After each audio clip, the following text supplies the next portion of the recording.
Hello ladies and gentlemen, welcome back once again to a brand new Let's Play. Today we are starting Mother, Earthbound Beginnings, Earthbound Zero, whatever you are aware of the title of this game by. This is an RPG, we're going to just eat that. This is an RPG that was released in like 1989, 1990, something like that. It was on the screen just a few minutes ago. In Japan, it was never officially released in the United States until very recently, where it hit the Wii U Virtual Console. It was, however, officially translated back in the NES days, but the Super Nintendo had just come out, and they were like, yeah, nobody's going to buy this, so they didn't release it, even though it was complete. And nobody heard anything for a really long time, and then one day somebody found a prototype of the game, and it got dumped to the internet, where people started calling it Earthbound Zero. We're just gonna go with the official names here, nothing crazy. So we have Ninten, Anna, Lloyd, and Teddy. I've been meaning to Let's Play this game for a while, but this is a very rough game. Okay, it is not very nice to you. It wears its inspirations on its sleeve, and most of this game is inspired by Dragon Quest II, which, if you've ever played the NES version of Dragon Quest II, you'll know that it's not a very forgiving game. There's a lot of grinding. Thankfully, there's not as much grinding in this game, at least during the middle parts. There is a minimum level requirement to finish the game in this. You have to hit level 25 on Ninten to actually finish the game. And, of course, you have to have a certain level of power to just not be wiped out by the monsters. But, really, most of the grinding just happens at the very beginning and the very end of the game. So it's not as grindy as some people say. I've read guides they're recommending you be in the high 30s, average party level like 35 or something to finish the game, and that's not required at all. But this game can be quite mean and unforgiving, especially at the very end, where they ran out of time and infamously didn't have time to play test the final areas of the game. So anyway, this is Ninten. He's got a red hat like Ness. It has a very similar interface to Earthbound. You have talk, check, you have your goods. Ninten has a ATM card. You have your PSI abilities. Ninten actually has a few abilities that Ness does not have, including the telepathy spell, which it's more of a a story thing. But yeah, let's trigger our first battle here with this lamp.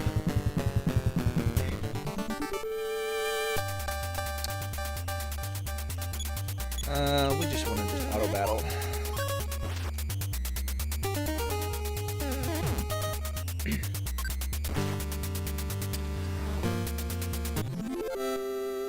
So, the motivation in this game is a lot more nebulous than it is in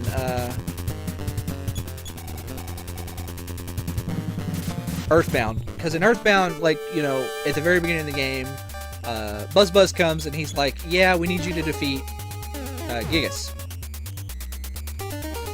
In this game, your house is attacked by a poltergeist, and then your father calls you and is like, yes, you must go and investigate the psychic abilities that your great-grandfather wrote about, or whatever, and that's fine. And then you get led to some other events, and you do have an overarching goal after a while, but you are completely done with the entire first town before you find the goal of the game. And if you didn't know to look for them, you could have missed the goal of the game is to collect melodies. You have to collect the the 8 melodies. And you don't collect them from places of power or whatever. They're just scattered around the world. And if you don't investigate everything, it's really easy to miss them. For example,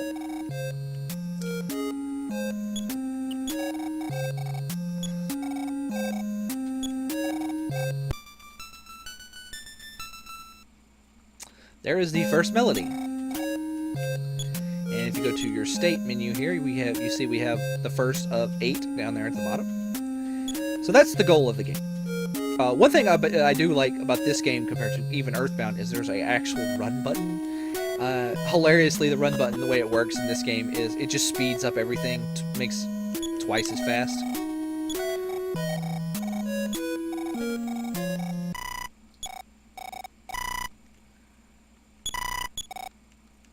Oh, you have to talk to the phone. I think in Earthbound, like checking or talking to the phone uses it.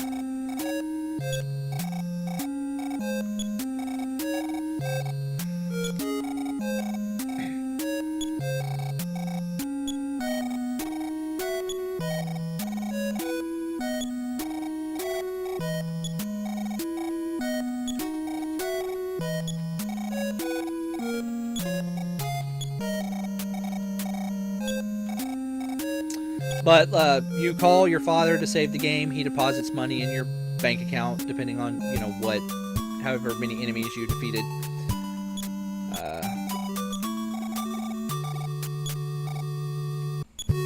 But the key is right here.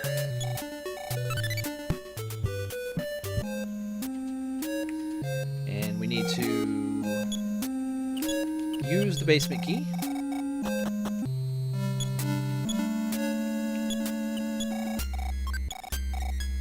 Get great-grandfather's diary, which we have to hold on to for later.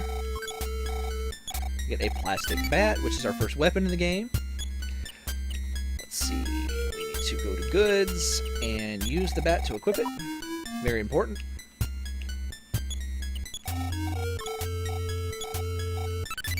And now I've got to grind. So, if you go outside, there are enemies. You have you have crows, snakes, and dogs, just like you do in Earthbound. But they are, and you also have Wally, which is this guy, looks like a farmer dude, and you have the hippie. The hippie, I'm not strong enough to fight any of those enemies. And not only that, they do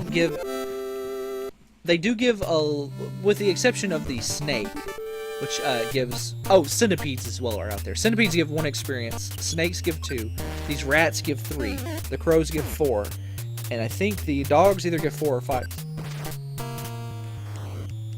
But all the enemies outside, minus the centipedes and the snakes, hit significantly harder than these rats. By a huge margin. Like, you'll be taking 5-6 damage a swing, and then the crows can steal items from you. It's a mess.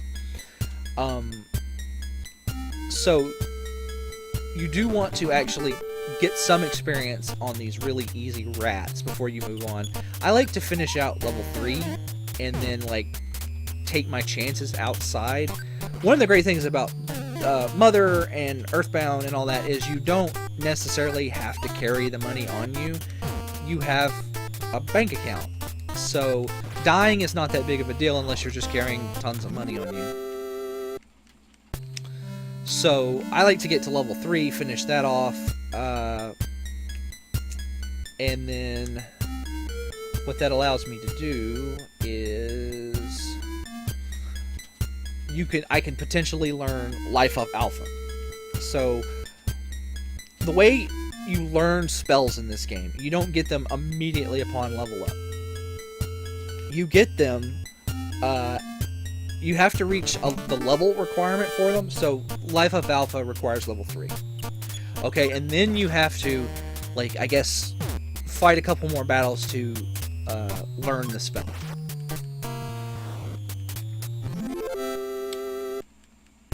But the only downside to fighting the rats in here is they don't give very much money, and I do need like $500 before we do any major progress.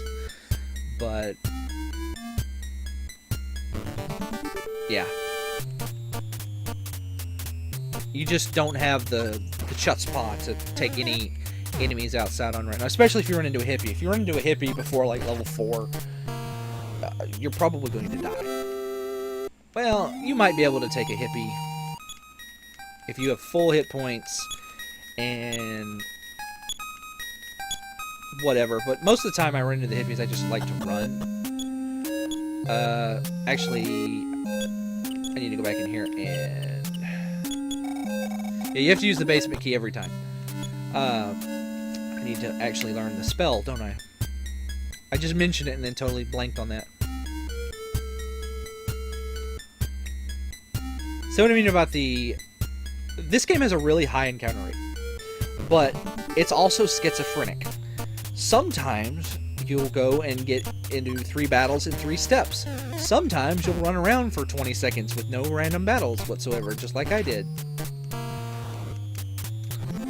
So, this game has a really high encounter rate, to the point where some people recommend... there's a cheat code you can get that like halves the encounter rate. But honestly, I find that to be... what's the point?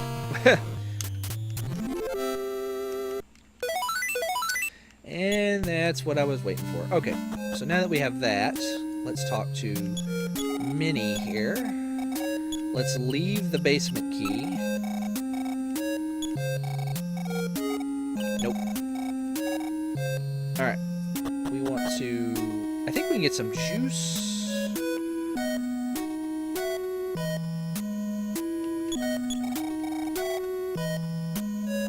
Oh, I missed the juice. Oh well, it's not a big deal.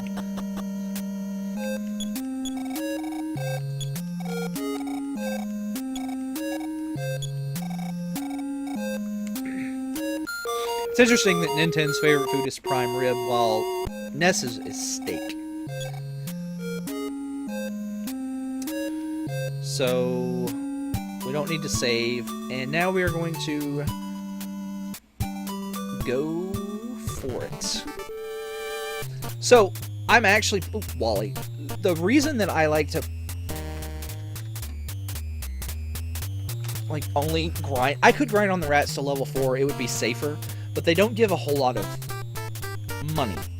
And right now, the thing that is really holding me back is I need money.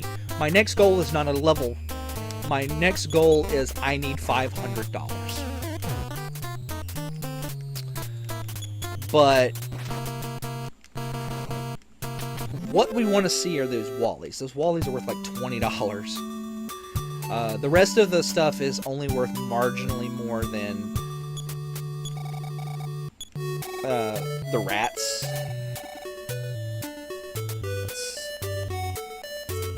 The rats are worth $2 a piece. The centipedes are worth $1. The crows are worth $4. The hippies are worth $35, and Wallies are worth $20. Dogs are worth $10. So what we want to see we want to see dogs and Wallies. We want to avoid the hippies for now, but... so we have our first quest. We got to go save Pippi.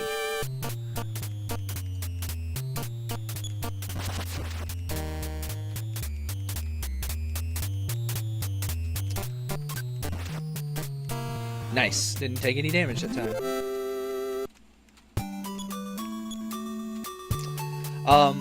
One thing that, like, I'm actually playing the emulated version of this game, and the reason I'm playing the emulated version is I don't like the Wii U version. And the reason I don't like the Wii U version is because the Wii U emulation is crappy. Are you a zombie?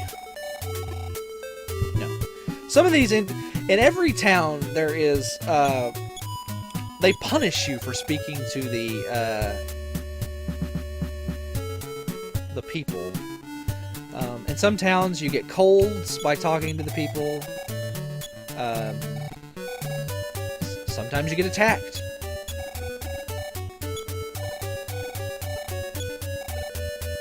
So that's the thing that's going on here. One of these NPCs actually tells you about the door rule. Basically, the door rule is that if it doesn't have a sign on it, or the top of the door is not round, then you can't go into it. So, like, you can only go into rounded doors and...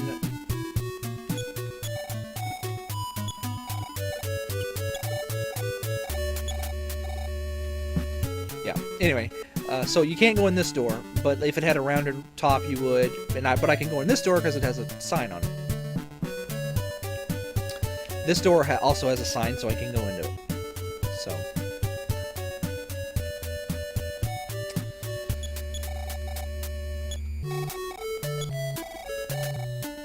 So that right there is Ninten's special ailment.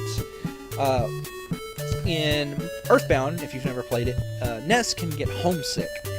In this game, Ninten doesn't get homesick, but he can get asthma. Luckily, there's nothing here that can set his asthma off. But if you need asthma spray, it costs $150. That's a lot.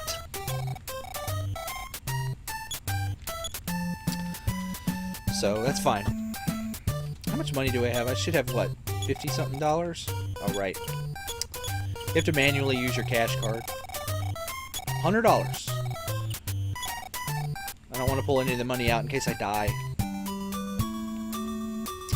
So we need to speak with the mayor.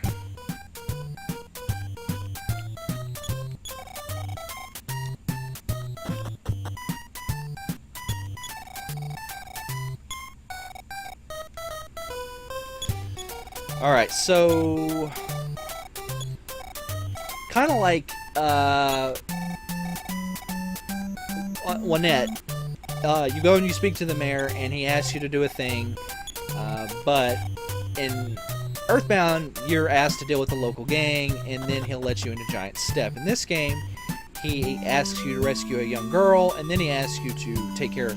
like, the two problems plaguing this, plaguing Podunk, which is the name of this town, is zombies, there's a missing girl, and the animals in the zoo have gone mad.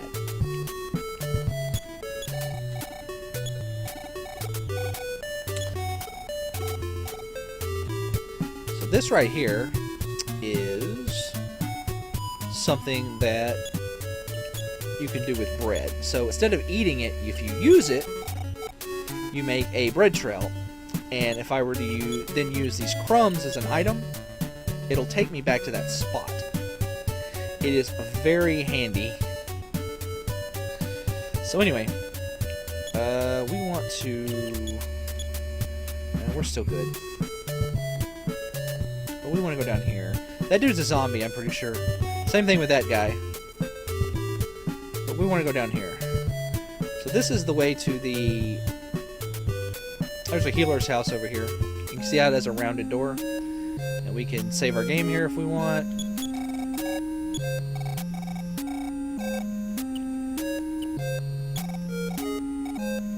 But we don't have any money. So that's fine. This is actually a really good place to... I'm gonna go for it. This is actually a really good place to level up because it's actually cheaper to get your PP restored than it is to go into the hotel. But you can always just walk back up to your house. So, whatever. Alright. Do I want to heal? Good. I'm going to go down here and see if I can't fight some Mr. Bats. I think the enemies for... it's a crow. The crows can steal food items. I don't think they can steal crumbs.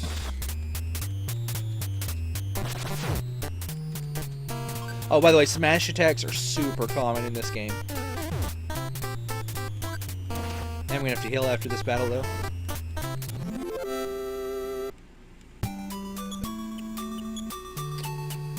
Just heal up.